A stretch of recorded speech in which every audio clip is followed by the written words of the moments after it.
Yashodanandana Braja Janaranjana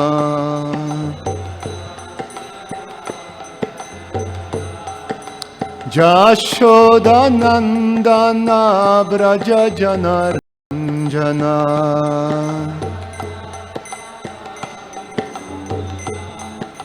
Jamuna Tira Vanachari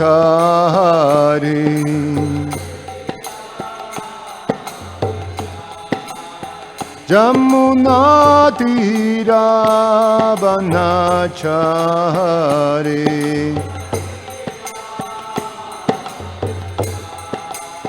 Jaya Radha Madhava Kunja Bihari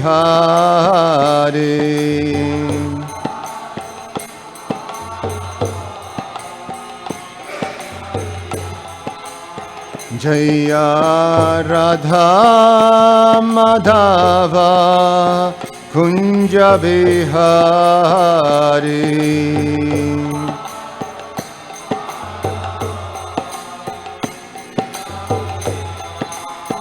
Jaya Gopi Jana Vallabha Girivaradhari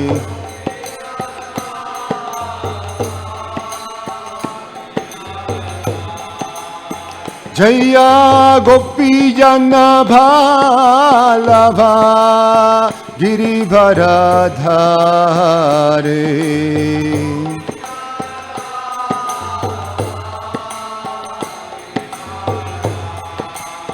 Yashodanandana Braja Janaranjana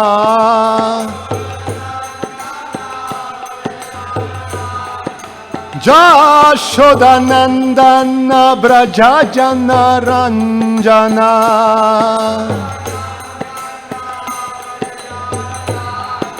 Jamuna Tira Vanachari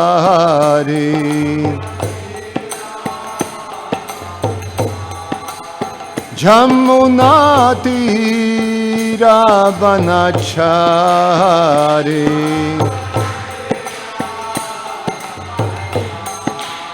Jaya Radha Madhava Kunja Vihari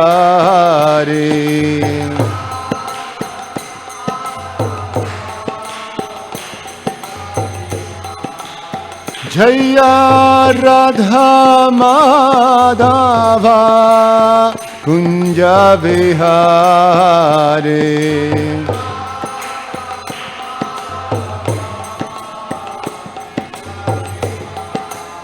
Jaya Radha Madhava Kunja Vihari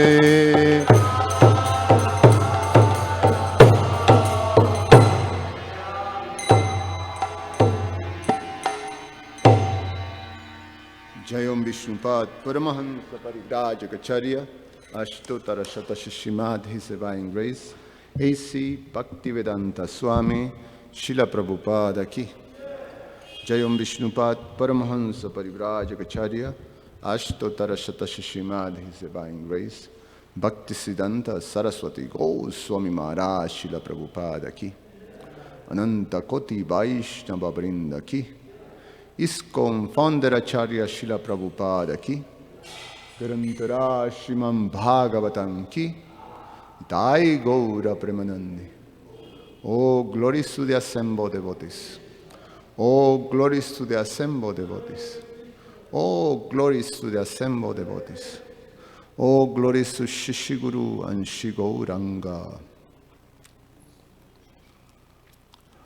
Om Namo Bhagavate Vasudevaya.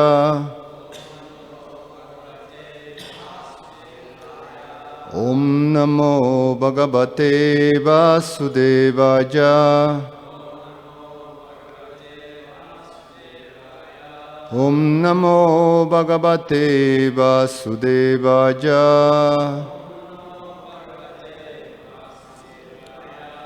Reading from Srimad Bhagavatam Canto 8, entitled Withdrawal of the Cosmic Creation, Chapter 3, entitled Gajendra's Prayers of Surrender, text number 30. Sri Shuka Uvacha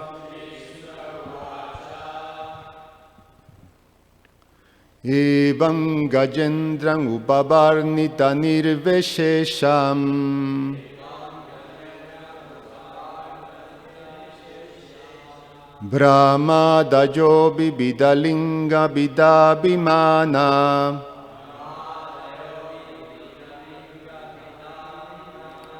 Naite Yado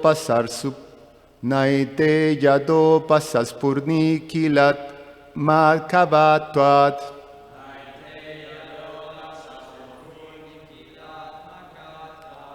Tatra Kilamara Mayor Hari Abhirasit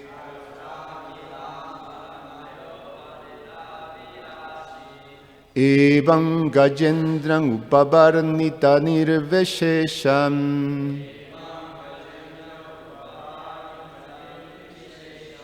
Brahma Dajo Bibidhalinga Bidabhimana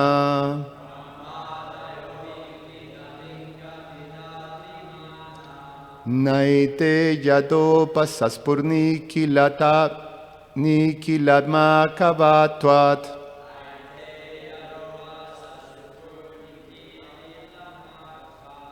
Tatra Kilamaramayo Harit Abhirasit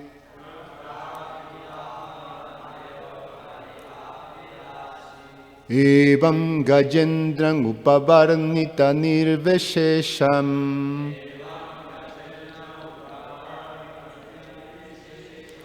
Brahma Dajo Bibidhalingam Bidhabhimana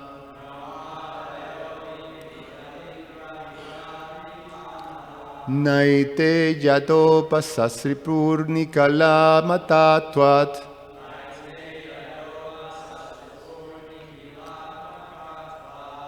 Tatra Kilamaramayo Harit Abhirasit.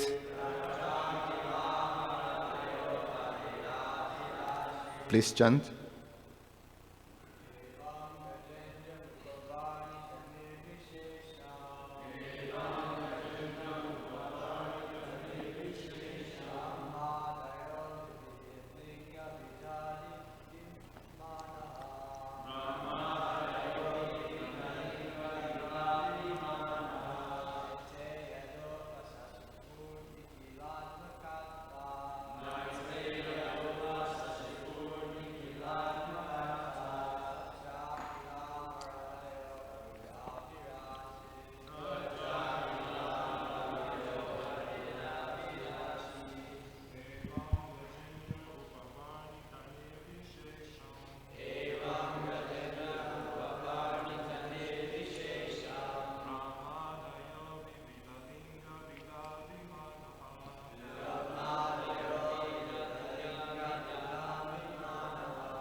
Tatra Kilamaramayo Harit Abhirasit.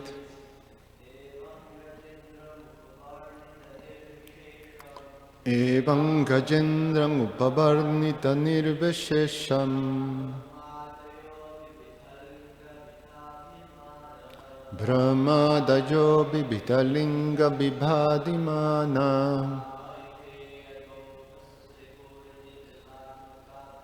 Naite Yado Pasisipurnikalatmakatvat Tatra Kilamaramayo Harit Abhirasit. Matajis. Sri Sukha Uvacha Evam Gajendrang Upavarnita Nirveshesham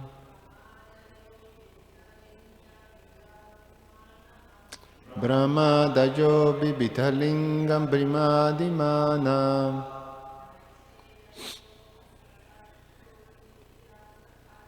Naite Jadopa Sasripurnikala Matatvad.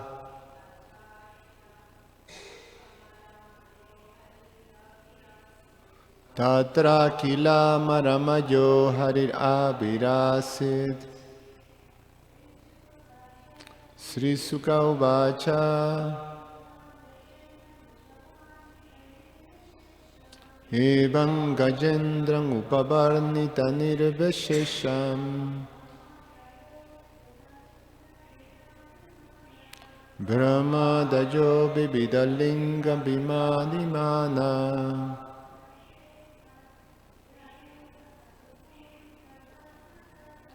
Naite Yadopa Sasripurnikala Makatvat.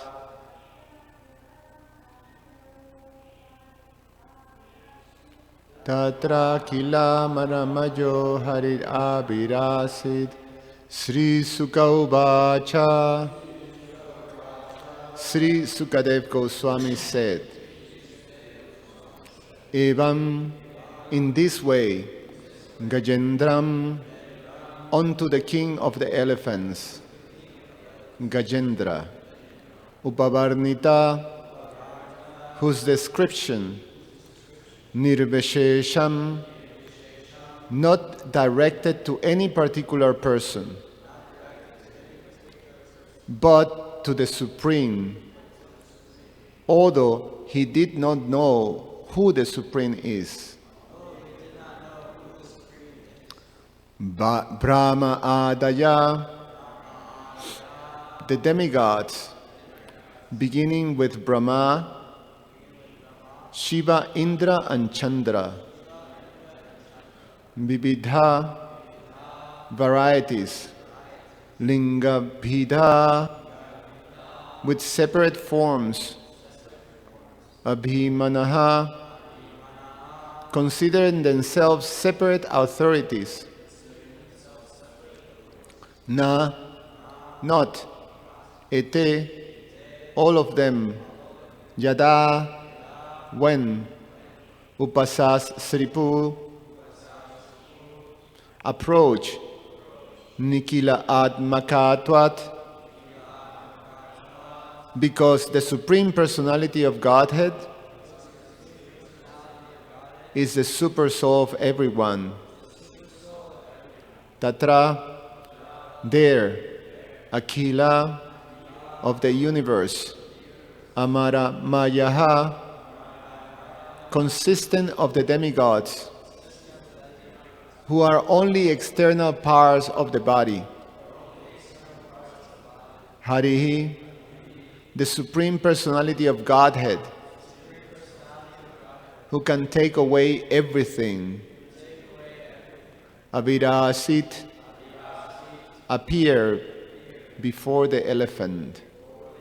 Translation and purport by His Divine Grace A.C. Bhaktivedanta Swami Srila Prabhupada Ki Jai. Sri Shukadev Goswami continue.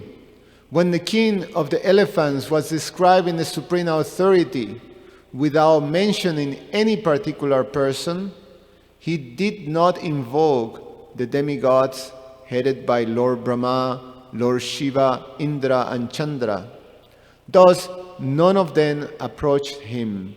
However, because Lord Hari is the super soul, Purushottam, the personality of Godhead, he appeared before Gajendra. Purport. From the description of Gajendra, he apparently was aiming at the supreme authority, although he did not know who the supreme authority is. He conjectured. How do you say that? Conjecture. He conjectured. Quote, there is a supreme authority who is above everything, end of quote. Under the circumstances, the Lord's various expansions, such as Lord Brahma, Lord Shiva, Chandra, and Indra, all thought, quote, Gajendra is not asking our help. He is asking the help of the Supreme, who is above all of us. End of quote.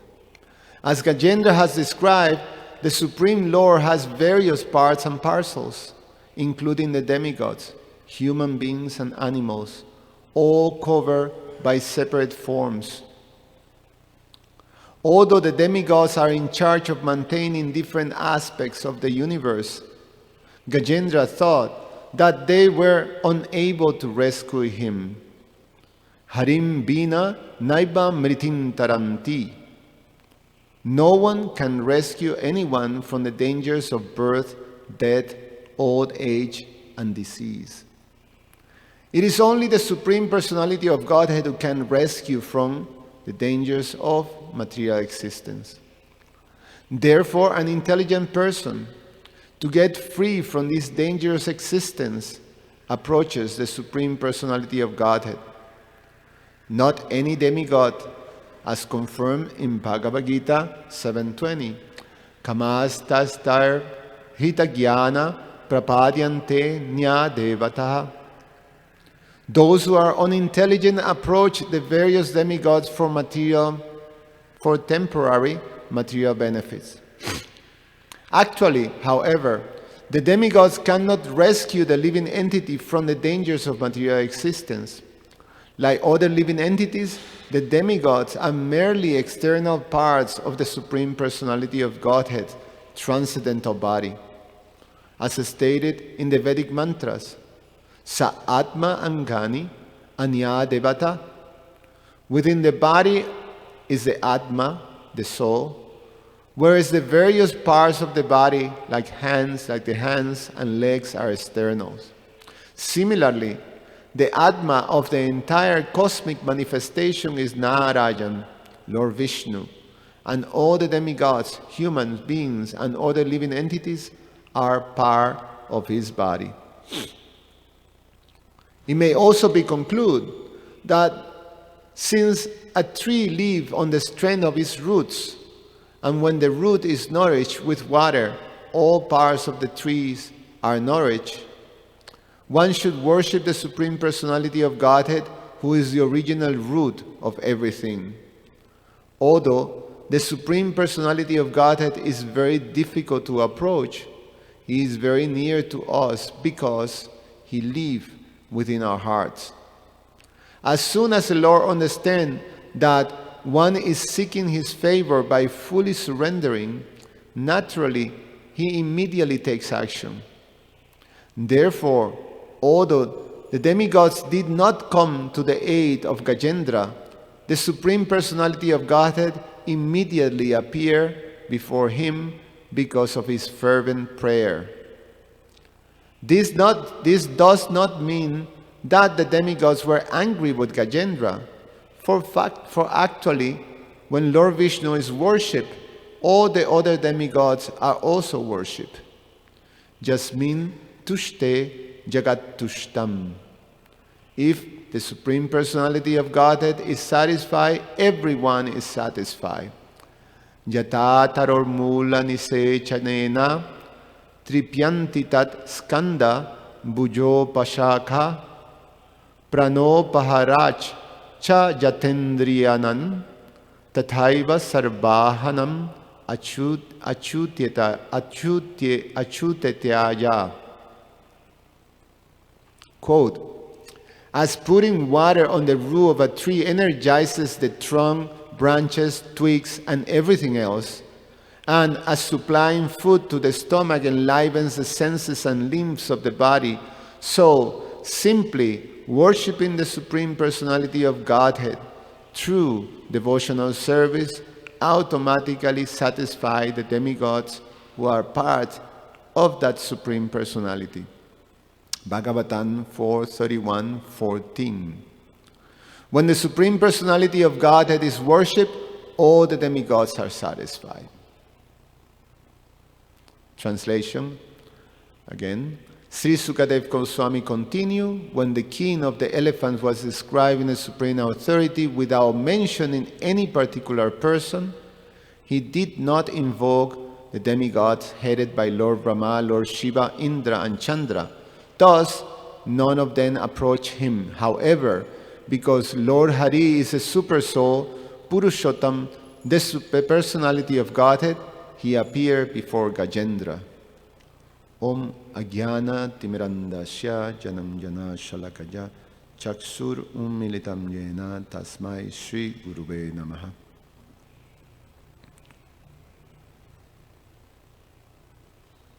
Namo Vishnu Padaya Krishna Prestaya Bhutale Srimate Bhaktivedanta Swami Iti Namine Namaste Saraswate Deve Gauravani Pracharine Nirvishesha Shunyavadi Pashatya Deshatarine Vancha Kalpa Taruvyasha Kripa Sindhu Vyayacha Patitanam Pavanevyo Vaishnavevyo Namo Namaha. So the prayers of Gajendra conclude, and Srila Sukadev Goswami now is continue his narration now when the Lord reciprocated immediately with the prayers of Gajendra. So there's a very mysterious and sort of fascinating point that is explained in this verse, that Gajendra apparently didn't know who he was praying to.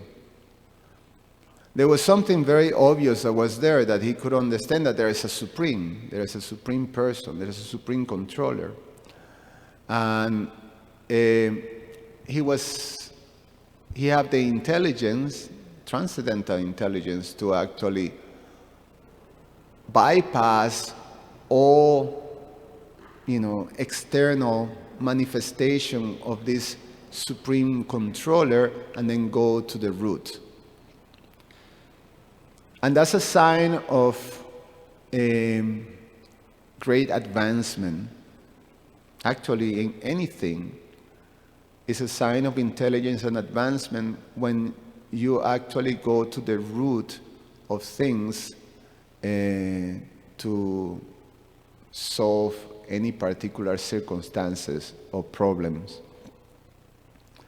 We have the medical science of Ayurveda.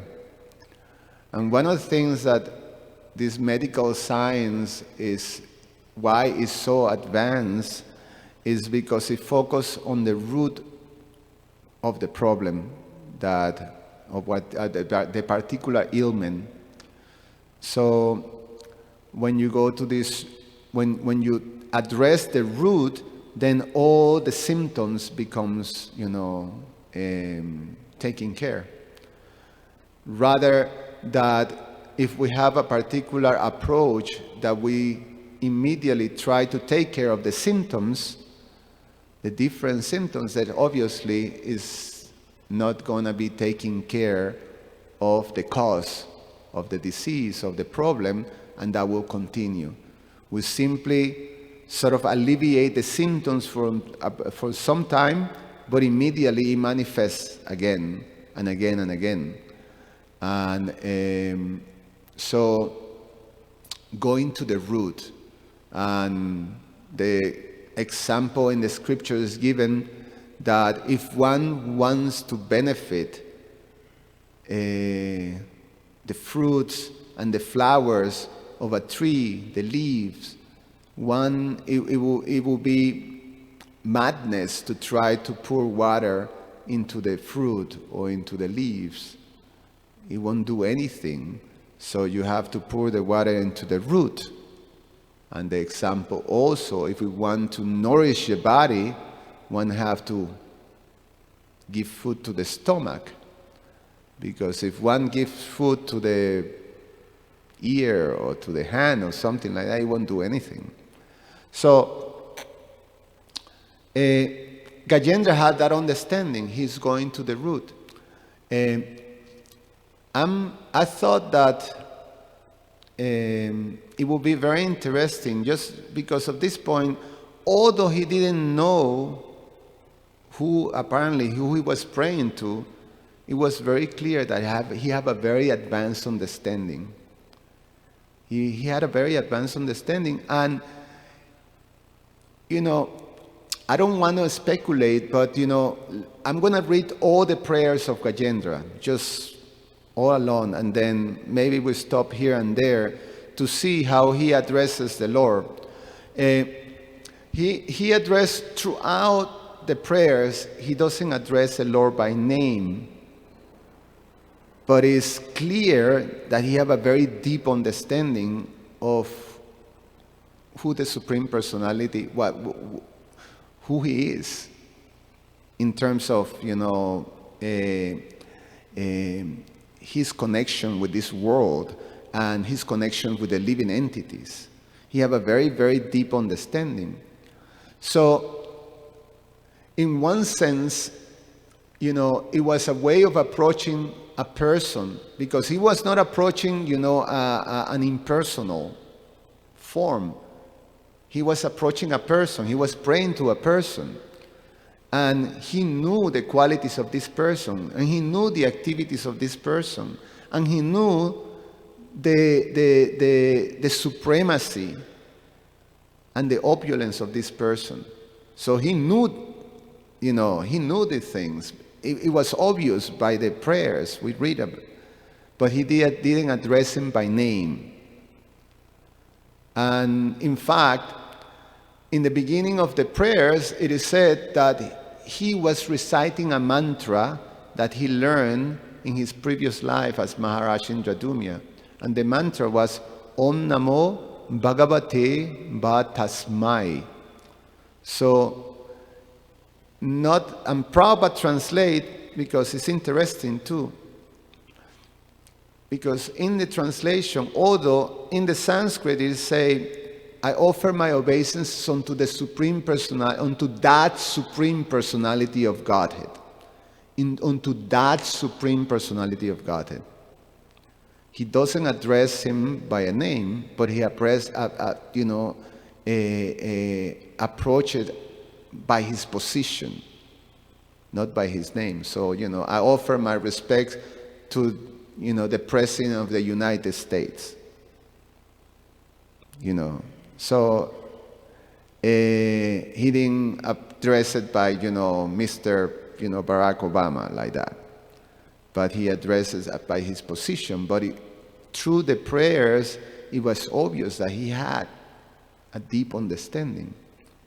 And Prabhupada translated the verse actually throughout the different verses in which there's a name, there's names of the personality of Godhead given. Prabhupada, in the translation though, in the Sanskrit there's no name, but Prabhupada added the name in the translation. So in the translation of the verse, we read it, he said, that he offered his obeisances to Vasudeva, Krishna, the son of Vasudeva. So, like Om Namo Bhagavate Vasudevaya, like almost, letting us know that Gajendra, although was not mentioning a name, he still was directing the prayers to Krishna. And the prayers were directing, because he was directing the prayers to the root of everything. And he has some understanding. So, and another point that, you can sort of connect to this is Gajendra's mood. Because Gajendra's mood was, he was aware that he was an animal. He mentioned that in his prayers. I'm just an animal, a dull animal. So, and here I am approaching you. And so Gajendra's, through his prayers, is showing great humility in terms of understanding his position as how an animal like me can approach you like that. And, putting yourself in a position that you're so, how I can approach you, it's almost like I don't have the right to approach you by your name. Like when you in front of someone so great and a very great personality, you don't go and telling, yeah, sure, dude, or Joe, or something like that, or my friend. You say, sir, yes, sir, yes, sir, like that. You don't mention name.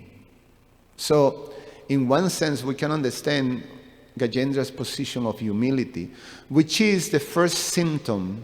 This humility is the first symptom of surrendering, because a very important aspect of all these prayers, and when we read here, the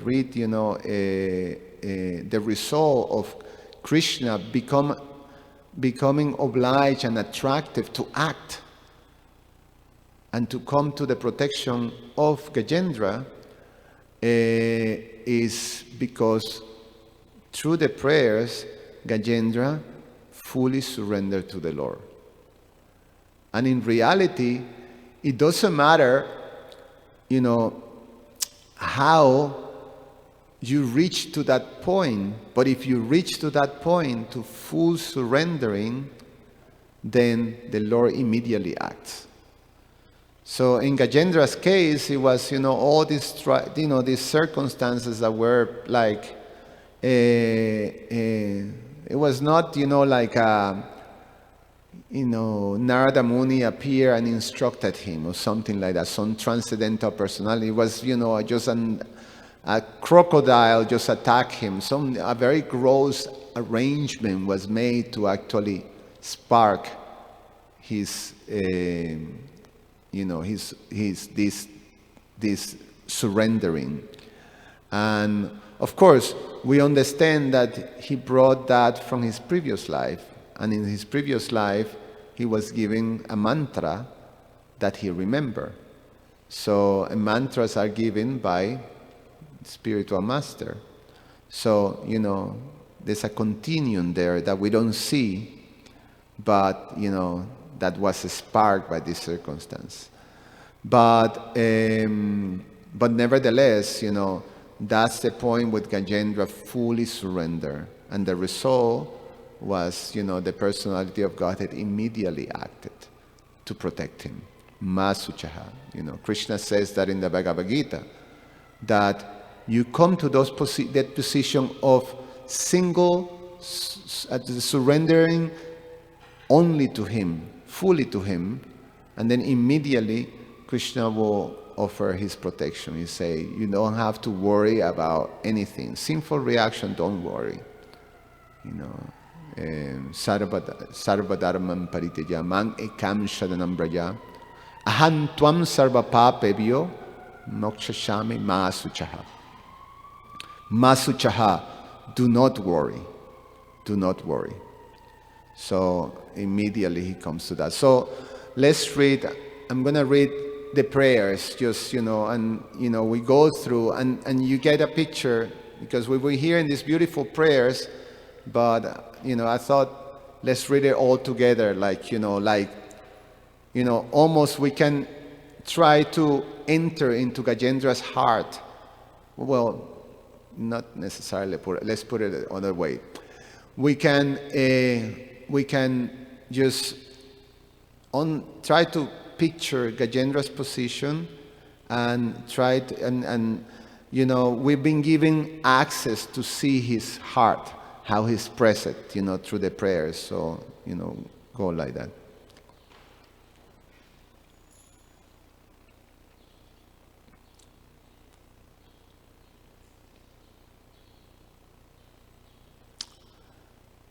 So he started by, I offer my respectful obeisances unto the Supreme Person, Vasudev. Om Namo Bhagavate Vasudevaya. Because of him, this material body acts due to the presence of a spirit. And he is therefore the root cause of everyone. He is worshipable for such exalted person as Brahma, Shiva, and he has entered the heart of every living being. Let me meditate upon him. Remember, He didn't say Om Namo Bhagavate Vasudevaya, but Prabhupada is letting us know that that's who he is addressing. He say Om Namo Bhagavate Tasmai, unto that personality of Godhead, not the name. But Prabhupada opens that to us. So, we see. Gajendra continue. The Supreme Godhead is the supreme platform on which everything rests, the ingredient by which everything has been produced, and the person who has created and is the only cause of this cosmic manifestation. Nonetheless, he is different from the cause and the result. I surrender unto him, the Supreme Personality of Godhead, who is self-sufficient in everything. The Supreme Personality of Godhead, by expanding his own energy, keeps this cosmic manifestation visible, and again sometimes render it invisible. He is both the supreme cause and the supreme result, the observer and the witness, and in all circumstances. Thus, he is transcendental to everything. May that Supreme Personality of Godhead give me protection. In the course of time, when all the causative and effective manifestation of the universe, including the planets and their directors and maintainers, are annihilated, there is a situation of dense darkness. Above this darkness, however, is the Supreme Personality of Godhead. I take shelter of his lotus feet. An artist on stage being covered by attractive dresses and dancing with different movement is not understood by his audience. Similarly, the activities and features of the Supreme Artist cannot be understood even by the demigods or great sages, and certainly not by those who are unintelligent like animals. Neither the demigods and sages nor the unintelligent can understand the features of the Lord, nor can they express in words his actual position. May that Supreme Personality of Godhead give me protection. Renunciants and great sages who see all living beings equally, who are friendly to everyone, who flawlessly practice in the forest the vows of brahmacharya, vanaprastha, and sannyas, desire to see the all-auspicious lotus feet of the Supreme Personality of Godhead. May that same Supreme Personality of Godhead be my destination. The Supreme Personality of Godhead has no material birth, activities, name, form, qualities, or faults. To fulfill the purpose for which this material world is created and destroyed, he comes in the form of a human being like Lord Rama or Lord Krishna by his original internal potency.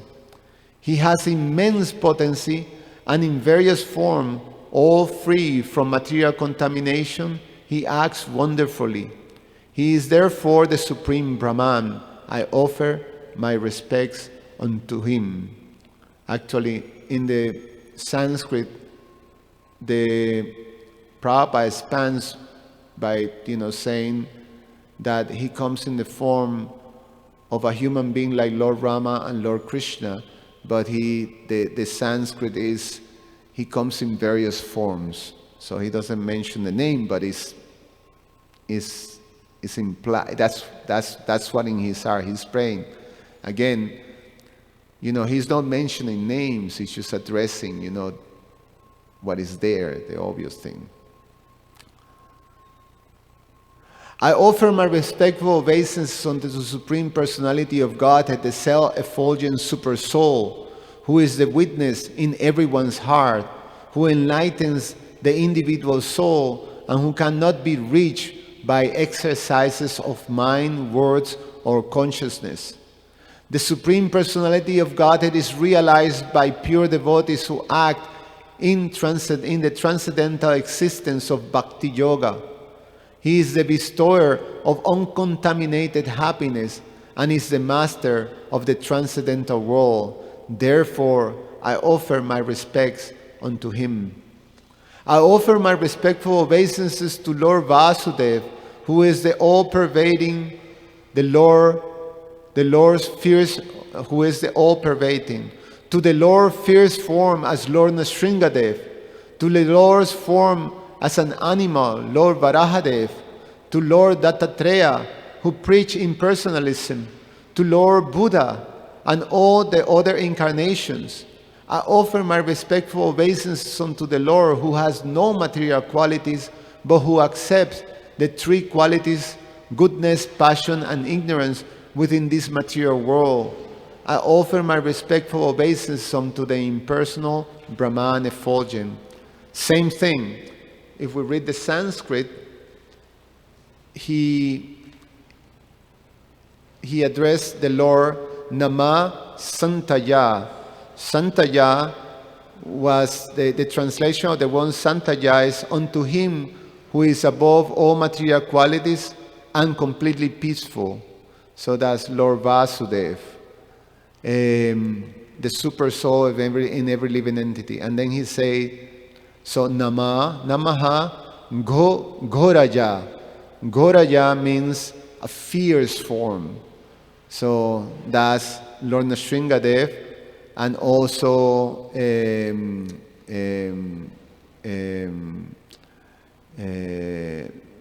Lord Jamadagnya, which is Parshuram, Lord Parshuram. So both are very fierce forms, incarnations of the Lord. And then he says, Nama Mudaya. Mudaya means the form of the Lord as an animal, and that's, the boar incarnation, Lord Varaha. And then he say, Guna Dharmine. So the different incarnations that have to do with the modes of nature. And Nirvesheshaya. Then he say Samyaya. Samyaya refers to Lord Buddha. So like that, he addresses the different incarnations of the Lord just by addressing the qualities of the Lord. But it was very specific. It was and it's revealed by Srila Prabhupada, and the purpose of just continue making that point. Where are we? Okay. I beg to offer my respectful obeisances unto you, who are the super soul, the superintendent of everything and the witness of all that occurs. You are the supreme person, the origin of material nature and the total material energy. You are also the owner of the material body.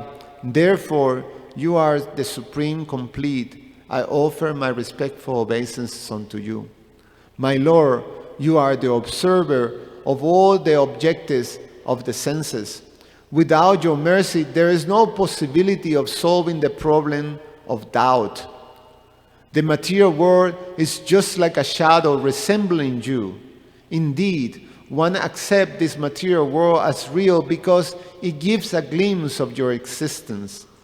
My Lord, you are the cause of all causes, but you yourself have no cause. Therefore, you are the wonderful cause of everything. I offer my respectful obeisances unto you, who are the shelter of the Vedic knowledge contained in the Shastras, like the Pancharatras and the Vedanta Sutra, which are your representations, and who are the source of the Parampara system. Because it is you who can give liberation, you're the only shelter for all transcendentalists. Let me offer my respectful obeisances unto you. My Lord, as the fire in Arani wood is covered, you and your unlimited knowledge are covered by the material modes of nature. Your mind, however, is not attentive to the activities of the modes of nature. Those who are advanced in spiritual knowledge are not subject to the regulative principles directed in the Vedic literatures, because such advanced souls are transcendental. You personally appear in the pure minds.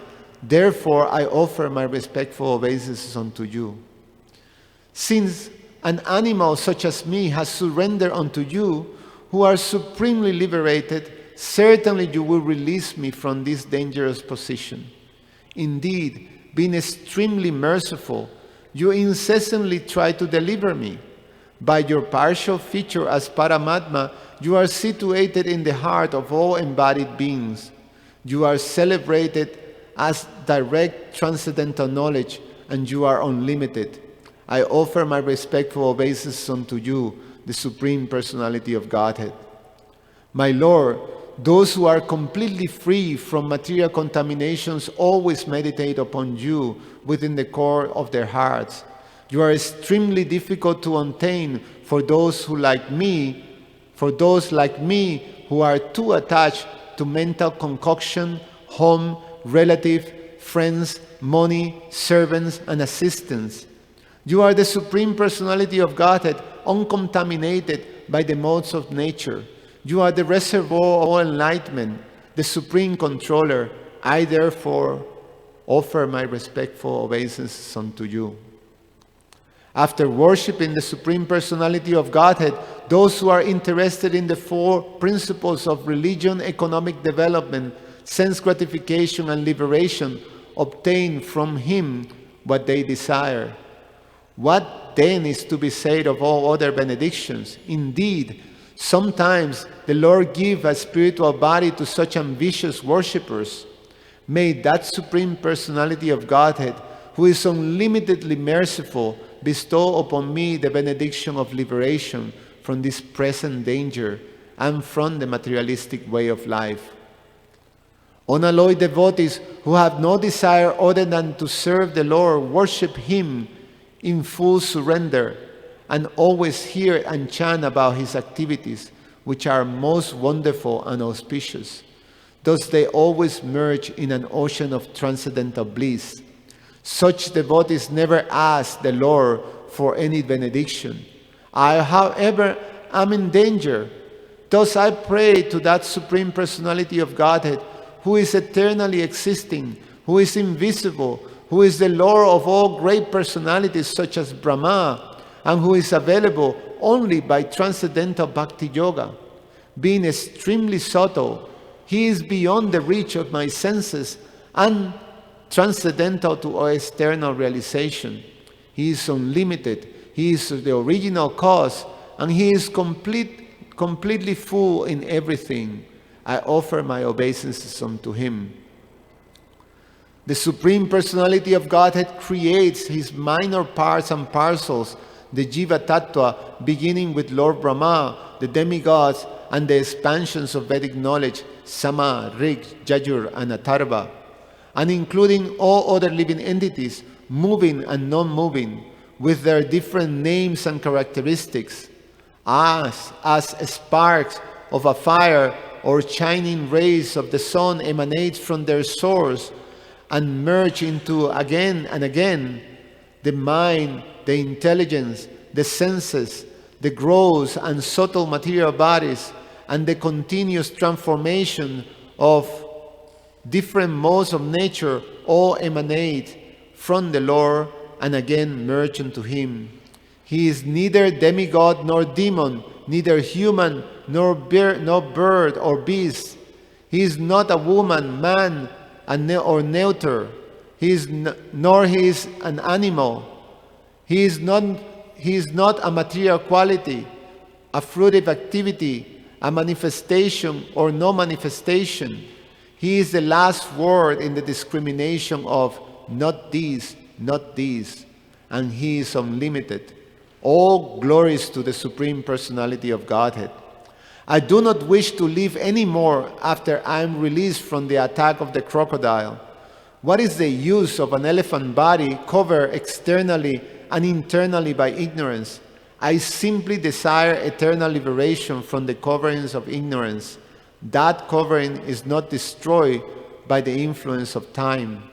Now, fully desiring release from material life, I offer my respectful obeisance unto that Supreme Person, who is the Creator of the universe, who is Himself the form of the universe, and who is nonetheless transcendental to this cosmic manifestation. He is the supreme knower of everything in this world. He is the super soul of the universe. He is unborn, supremely situated Lord. He is the unborn, supremely situated Lord. I offer my respectful obeisances unto him. I offer my respectful obeisances unto that supreme, the super soul, the master of all mystic yoga, who is seen in the core of the heart by the perfect mystics when they are completely purified and free from the reactions of fruitive activity by practicing bhakti yoga. My Lord, you are the controller of formidable strength in three kinds of energies. You appear as the reservoir of all sense pleasure and the protector of the surrendered soul. You possess unlimited energy, but you are unapproachable by those who are unable to control their senses. I offer my respectful obeisance unto you again and again. I offer my respectful obeisance unto the Supreme Personality of Godhead, by whose illusory energy the jiva, who is part and parcel of God, forgets his real identity because of the bodily concept of life. I take shelter of the Supreme Personality of Godhead, whose glories are difficult to understand. And those are the prayers of Gajendra. It's completely,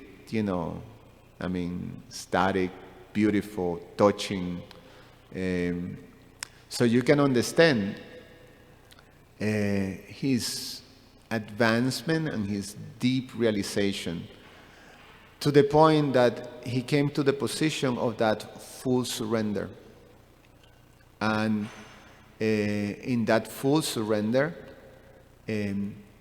what is the 6 limbs of surrender?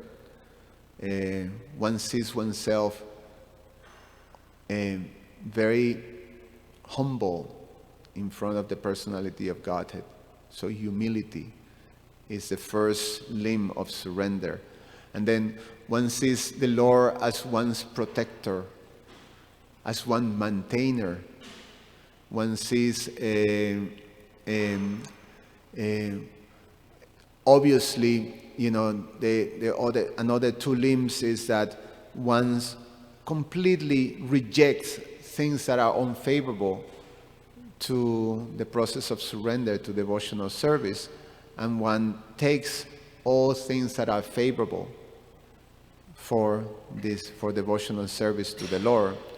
And finally, one gives oneself completely, mind, body, and words, to the lotus feet of the Lord. One surrenders everything, Atma Nivedana. So Gajendra was in that position, a full surrender soul, and then Prabhupada explains that the Lord immediately acts.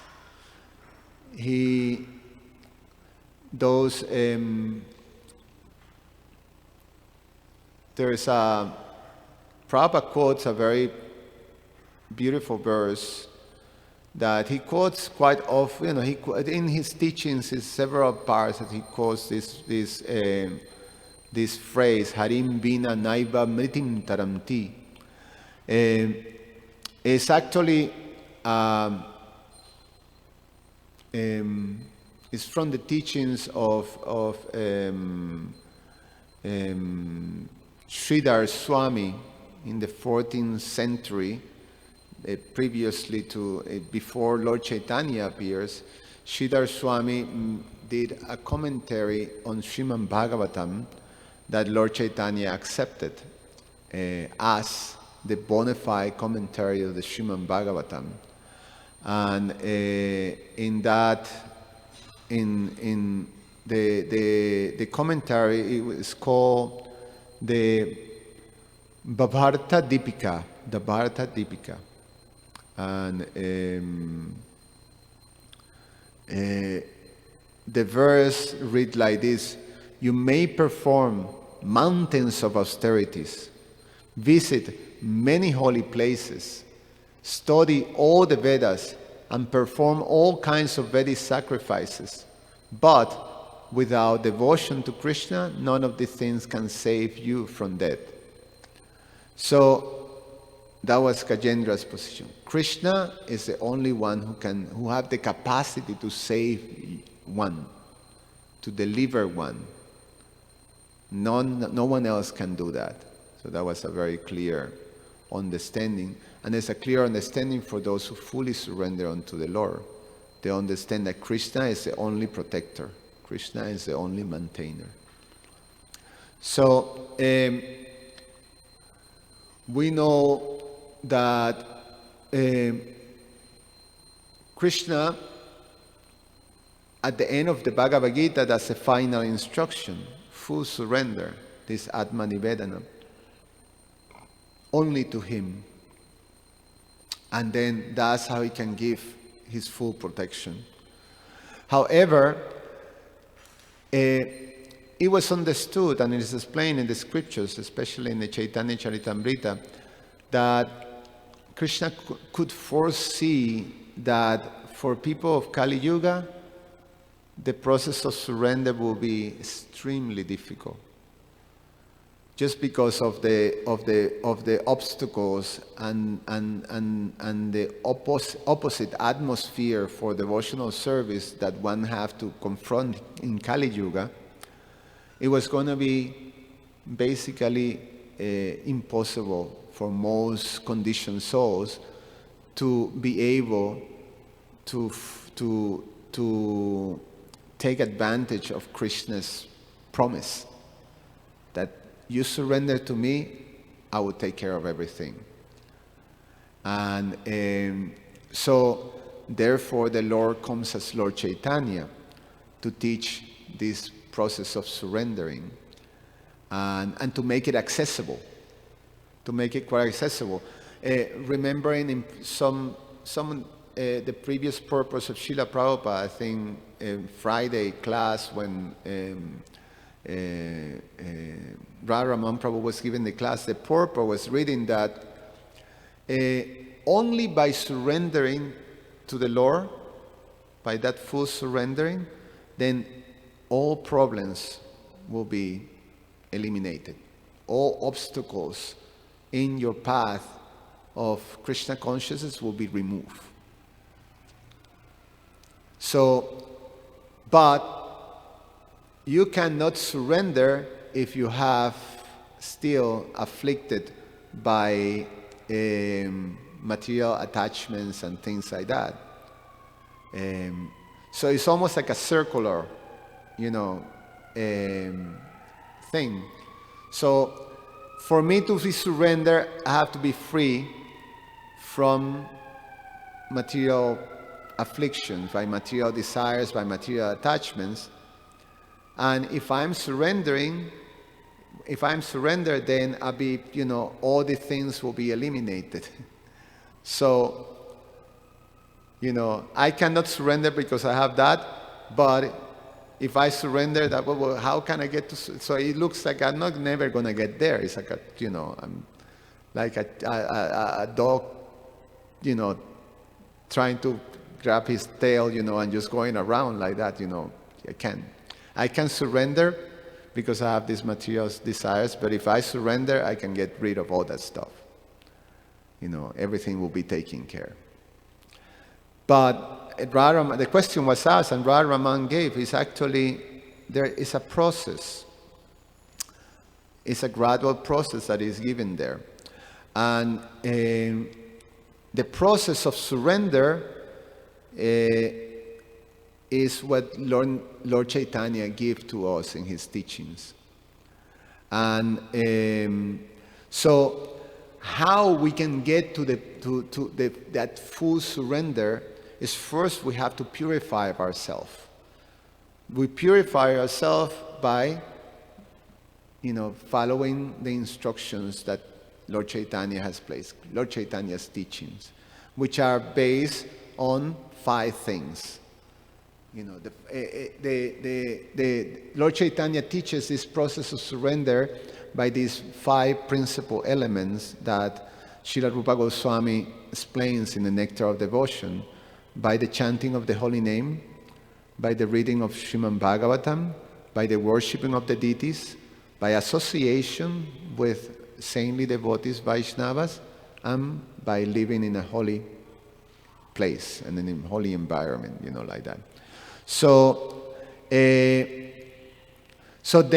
we place ourselves in that situation with these 5 elements that are there, and the process of surrender will start to grow into this surrender. Why? Because by practicing these things, the Prabhupada explains they are the means and the end of surrender. So we're practicing surrender, and the end result will be this Sarvadharman Parityaja.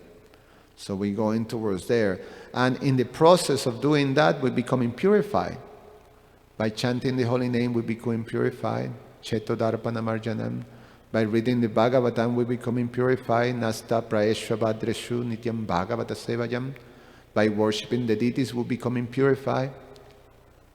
By association with devotees, we becoming purified. Like that.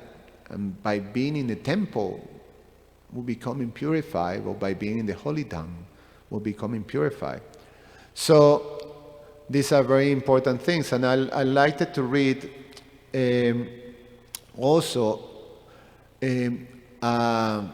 bullet points of taken from Srila Prabhupada's books of what surrender means. So there's 8 bullet points of what surrender means as per Prabhupada's instructions in his books. And I end with that.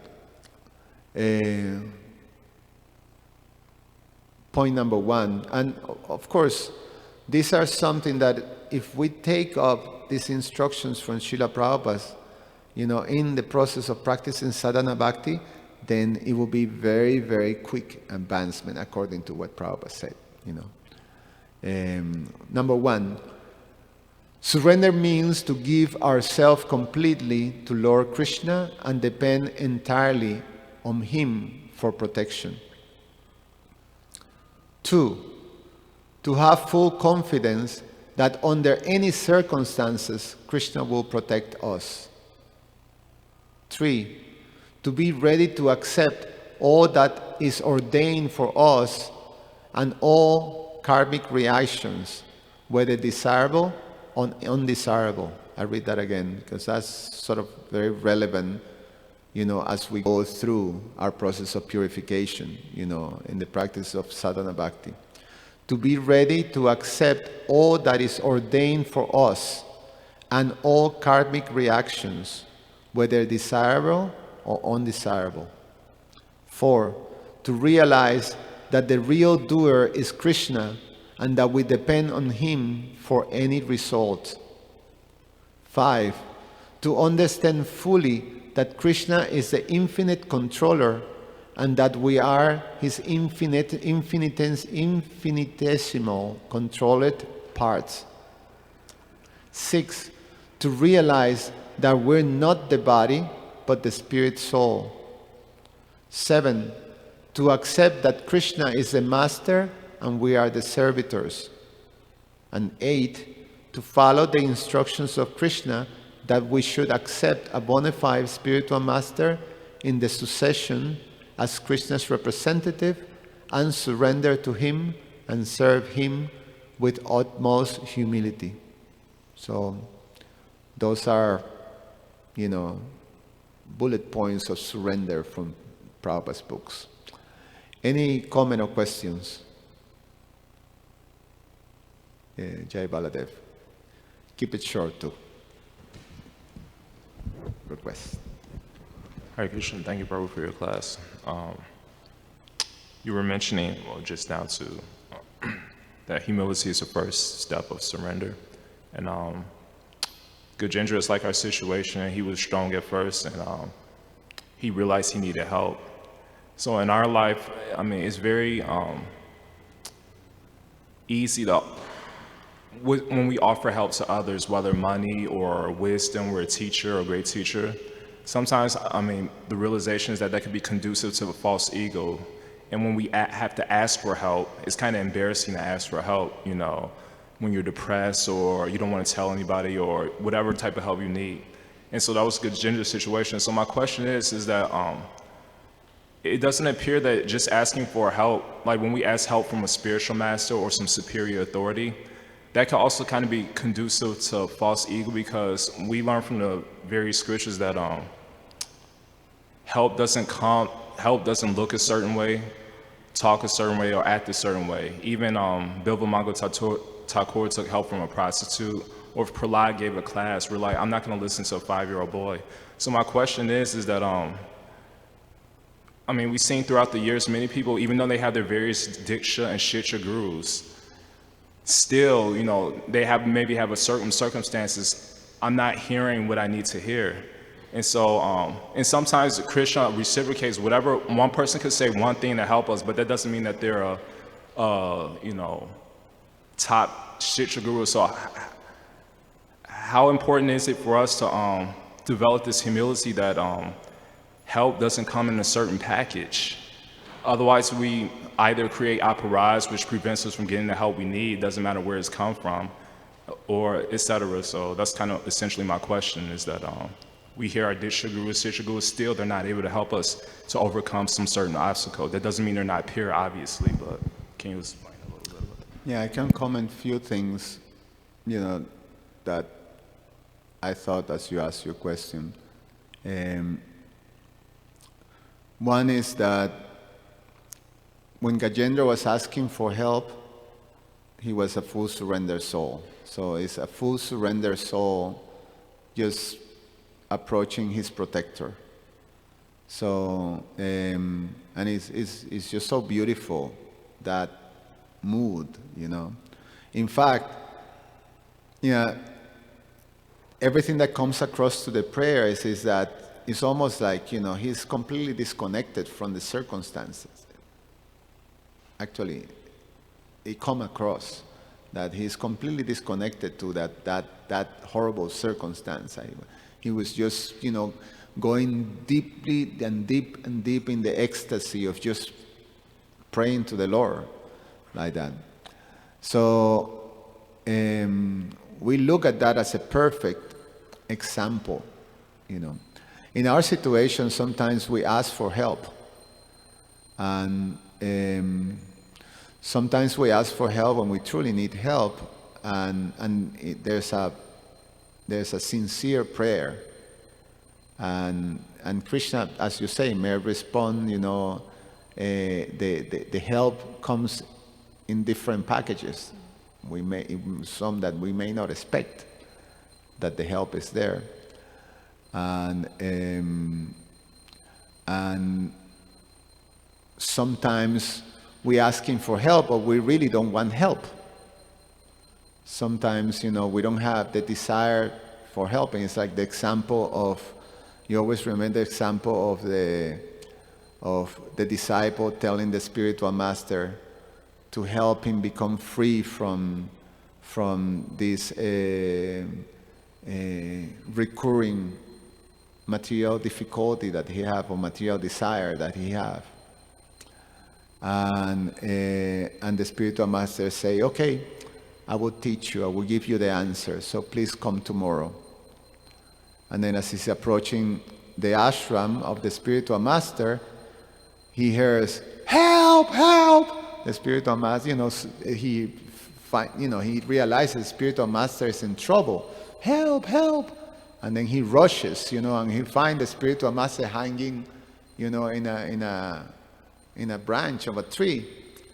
And then, help, help! Get me out! Get me out! And then, you know, the disciple, you know, is just holding and say, you can let go, Guru Maharaj. I hold you, I hold you. And he's, help, help, help! No, no, no! But let go, help, help, no! But let go, I have you, let go! So, and then the spiritual master finally let go and say, so do you understand the reason why you cannot be helped? And No. Why you couldn't help me? Because I'm holding to that problem and I don't want to let go. You can't be helped unless you let go. So sometimes we don't want to be helped. Sometimes we have a problem, we have a recurring problem, but we want, the root cause we don't want to let go. So it keeps going and going and going and going and going until one day, we let go. So I thought, a very nice answer is this phrase that I read 2 times, that, sometimes help comes, as some sort of reaction. It could be desirable, it could be undesirable. That's the package that you mentioned.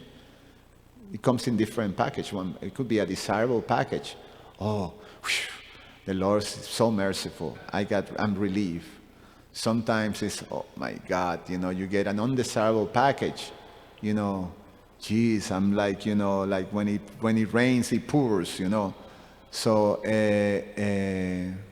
but someone who is practicing this surrendering, then we come to understand. We accept that as help.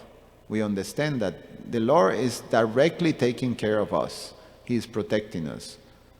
He's just like Prabhupada said, when there's sincerity, when someone approaches him and places himself in this process of surrendering, when one is, taken by a full surrender devotee of the Lord, we've been taking under their shelter, then we get a benefit. The Lord is directly looking after us. And everything that gets arranged for us is ordained. It's ordained directly by the Lord.